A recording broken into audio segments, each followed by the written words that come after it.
Ayan guys, for today's video, i-open lang natin ang ating Lazada account or yung ating Lazada app. And then after nyan guys, pumili lang tayo ng item na gusto nyong i-check out gamit ang credit card. So, search na lang ako dito sa search bar ng tissue paper. So, ito na lang yung pipiliin ko. And pili kayo ng pinakang item na gusto nyong i-check out. So, ito na lang. And then, after nyan, double check nyo yung ratings and reviews. Make sure na maganda ang quality nung i-check out ninyo para hindi masayang yung ating bibilhin or o-orderin sa kanila. So, kapag okay na, tap na natin dito yung buy now.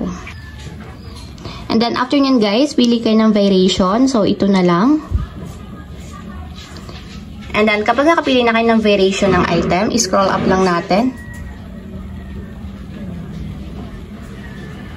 And punta kayo dito guys sa payment method or dito sa pay with. So kung makikita nyo, hindi siya naka-credit card. So para mapalitan natin yung payment method, itap natin yung pay with. And hanapin nyo dito yung credit card sa other payment method. So tap nyo lang yung credit or debit card. And dito naman guys, ilalagay nyo na yung information ng inyong credit card. So lagay nyo lang yung card number, name on card, expiration date, and then CVV number. So lagay lang natin yung details. So, after sa card number, lagay nyo naman yung name na naka-indicate sa inyong card. And then, expiration date na naka-indicate naman sa inyong card. So, lagay nyo lang yung month and then yung year.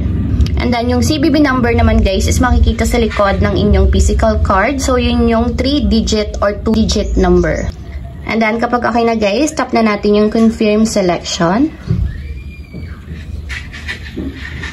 So, kung makikita nyo, naka-enable na dito yung aking credit card. So, yun na yung naka-payment method. So, kapag okay na, tap na natin dito yung confirm to pay.